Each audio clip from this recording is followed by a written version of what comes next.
অনেকদিন পর আজ আবার বেরিয়ে পড়লাম প্রকৃতির মাঝে দুটো দিন কাটানোর জন্য। সকাল সকাল অ্যালার্মের আওয়াজে ঘুম থেকে ওঠা, ব্যস্ততা, অফিস, স্কুল, বাজার ঘাট, ধুলো বালি, ট্রাফিক সব কিছু ছেড়ে আজকে যাচ্ছি দুদিন মনের মতো কাটাবো বলে।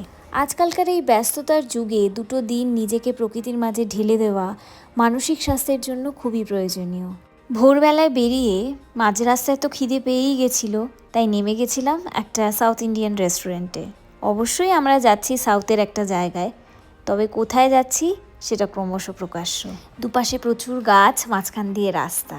এই দৃশ্যগুলো ব্যাঙ্গালোরবাসীদের জন্য বিশাল বড় প্রাপ্তি। দেখতে দেখতে চলে আসলাম নাগারাহোল টাইগার রিজার্ভ। এখান থেকে শুরু হচ্ছে জঙ্গলের রাস্তা। শুনেছি এই ঘন জঙ্গলে অনেক বন্য প্রাণীও দেখা যায়। দেখা যাক এই ব্যাপারে আজকে আমরা কতটা লাকি। এই জায়গাটা দেখে মনে হচ্ছে কেউ সবুজ চাদর বিছিয়ে রেখেছে। আর ওই যে দূরে ছোট্ট বাসাটা গাছের উপর, কি অদ্ভুত সুন্দর না? সত্যি বাইরে আসলে আমরা কত কিছু দেখতে পারি, কত কিছু অনুভব করতে পারি, যেটা চার দেয়ালের মধ্যে কখনোই সম্ভব না। সে যে চমকে বেড়ায়, দৃষ্টি এড়ায় যায় না তারে বাঁধা, সে যে নাগাল পেলে পালায় ঠেলে লাগায় চোখে ধাঁধা। অসাধারণ।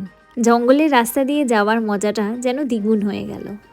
আমরা সবাই চাইছিলাম যে একটু বৃষ্টি হোক, তাহলে আর একটু বেশি প্রকৃতিটাকে অনুভব করা যেত। কিন্তু সে আর হলো কোথায়? সূর্যি মামা তো ভালোই উকি দিয়ে তাকাচ্ছে আমাদের দিকে। যতই প্লেন, ট্রেন বা বাসে যাই, গাড়িতে যাওয়ার মজাটা কিন্তু আলাদা। এর পিছনে আমার কারণটা হলো, যখন একটু ক্লান্ত লাগবে বা সুন্দর একটা জায়গা দেখতে পাওয়া যাবে, নিজের মতো করে নেমে সেই জায়গাটাকে এনজয় করা যায়। এই যে আমরা যেমন ব্রেকফাস্টের পর চলেই যাচ্ছি, এবার আমাদের একটু ব্রেক নেওয়ার পালা। এই ফুলটাকে সেই ছোট্টবেলার পর আজ আবার দেখতে পেলাম। মানে আমি যখন চা বাগানে থাকতাম, তখন এই ফুলগুলো চারিদিকে যত্রতত্র ফুটে থাকতো। সবাই ওখানে চা খাচ্ছে আর আমি একটু শট নিয়ে নিলাম, কারণ আবার কখন চান্স পাবো কে জানে। আর এই দেখুন কি পেলাম, লজ্জাবতী গাছ। ছোটবেলায় কতই না খেলতাম এই গাছগুলো নিয়ে।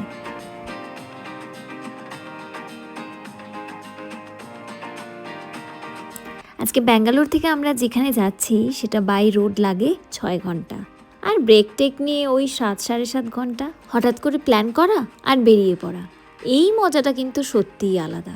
তারপরে যদি রাস্তাটা এত সুন্দর হয়, ওয়েদারটা এত ভালো হয়, তাহলে তো আর কোনো কথাই নেই। ওই যে দূরে পাহাড় দেখা যাচ্ছে, তার মানে আমরা চলে এসেছি। রিসর্টের সামনেই এত বড় একটা লেক, যে লেকটা আমাদের রিসর্ট থেকে আরও ভালো দেখা যাবে। চলুন এবার রিসর্টটায় যাওয়া যাক। এটা হচ্ছে রিসর্টের মেন গেট। ঢুকে এখন আমরা যাচ্ছি রিসেপশনের দিকে। এইবার অনেকেই আন্দাজ করতে পারবে যে আমরা কোথায় এসেছি।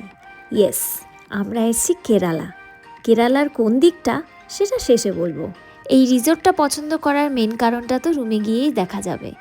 আর সেকেন্ড কারণটা হলো, দেশি বিদেশি প্রচুর পশু পাখি এরা এখানে রেখেছে। আপাতত তারা খাঁচায় বন্দি, কিন্তু সবসময় কিন্তু তারা খাঁচায় বন্দি থাকে না। খুব ভালোভাবেই তারা এদেরকে যত্নআত্তি করে। সাথে অগন্তি ফুল ফলের গাছ, প্রচুর ফুল ফল ধরেও রয়েছে এবং প্রচুর সুন্দর সুন্দর ওরা সেলফি এরিয়া করেছে। এত পশু পাখি, গাছপালা, ফলমূল দেখে মনে হচ্ছে ইটসেলফ একটা বিশাল বড় জঙ্গলের মাঝখানে আমরা থাকতে এসেছি, যেখানে সুন্দর সুন্দর কটেজ, বাংলো আছে। এবার পালা আমাদের রুমে যাওয়ার। আমরা নিয়েছিলাম প্রিমিয়াম সুইট রুম। 2টো রুম নেওয়া হয়েছিল, যেটা কিনা একদমই পাশাপাশি। তো রুম ট্যুরটা দিয়ে দিই। এটা হলো এদের ডাইনিং এরিয়া, আর সাথে আছে কাবার্ড। আর এই যে আমি। এবার চলুন যাওয়া যাক ড্রয়িং রুমে। আমি তো এক্সাইটমেন্টে হালকা পর্দা সরিয়েই ফেলেছিলাম। দেখবেন মেন অ্যাট্রাকশনটা।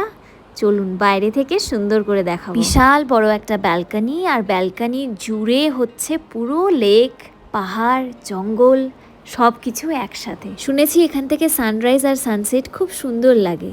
চলুন এবার যাওয়া যাক বেডরুমের দিকে। এই ব্যালকনিটা হচ্ছে কমন ব্যালকনি, যেটা কিনা ড্রয়িং রুম আর বেডরুমের সাথে কানেক্টেড। এটা হলো বেডরুম। তো বেডরুমটাও বেশ ভালোই ছিল, সুন্দর করে সাজানো গোছানো। ছোট্ট একটা টিভিও আছে, আর স্টোরেজ প্রচুর আছে। এই হচ্ছে মেন উদ্দেশ্য এই রিসর্টটাকে চুজ করার। কেমন লাগছে বলুন। আর আসল সৌন্দর্য তো দেখা যাবে কালকে ভোরবেলায়। নিচেও প্রচুর রুম আছে, আর এই জিনিসগুলো দেখছেন, এগুলো হচ্ছে এক্সট্রা বেড। আর এই ব্যালকনির ওয়ালটা টোটালি কিন্তু কাঁচের, যাতে গেস্টরা প্রতি মুহূর্তে যেন এই প্রাকৃতিক সৌন্দর্যটাকে উপভোগ করতে পারে। এবার আমি একটু আয়নার সামনে নাচানাচি করে ড্রেসটা চেঞ্জ করে ফেললাম। এবার যাচ্ছি সবাই মিলে একটু সুন্দর রিসর্টটাকে এক্সপ্লোর করতে। রিসর্টটা বিশাল বড়। ওমা এখানে জামরুল পড়ে আছে, জামরুল পড়ে আছে এখানে। বললাম না এনারা প্রচুর ফল ফুলের গাছ লাগিয়েছে। দেখুন নেমেই জামরুল দেখছি পড়ে আছে, আর এই জামরুলগুলো আমরা খেতে ভীষণ ভালোবাসি। ভেজা মাটির গন্ধ, চারিদিকে পশু পাখি, ঝিঝি পোকার ডাক, এত ধরনের ফুল, সেগুলোর সুগন্ধ সব মিলেমিশে একটা অদ্ভুত পরিবেশের সৃষ্টি করেছে। শুনেছিলাম এখানে নাকি ফোনের নেটওয়ার্ক সেরকম স্ট্রং না, তো তাই ভেবেছিলাম একটু ডিজিটাল ডিটক্সও হয়ে যাবে, কিন্তু না, যেহেতু এটা শহরের মাঝখানে তাই দেখলাম এয়ারটেল ভালোই চলে, জিও খুব একটা খারাপ চলছে না। তাই যারা ভাবছেন যে ওয়ার্ক ফ্রম হোম করবেন কিন্তু নিজের বাড়িতে না থেকে অন্য জায়গায়, তাদের জন্য কিন্তু এই জায়গাটা পারফেক্ট।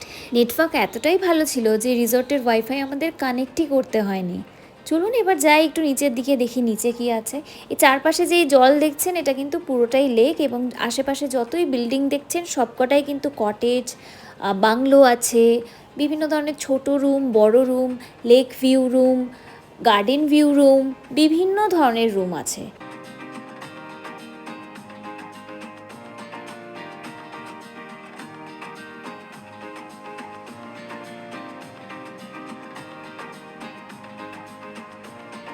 বাচ্চা নিয়ে আসলেও কোনো অসুবিধা নেই, বিশাল বড় প্লেগ্রাউন্ড এরিয়াও আছে।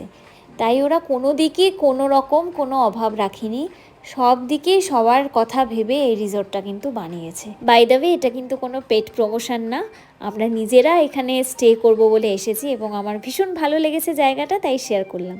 আর বলুন তো এই ফুলটাকে কি বলে, যেটা শুধুমাত্র রাত্রিবেলায় ফোটে? খালি আমি চারপাশটা দেখছি আর মুগ্ধ হয়ে যাচ্ছি। যাই হোক, এবার আমরা বলে দিই আমরা কোথায় এসেছি।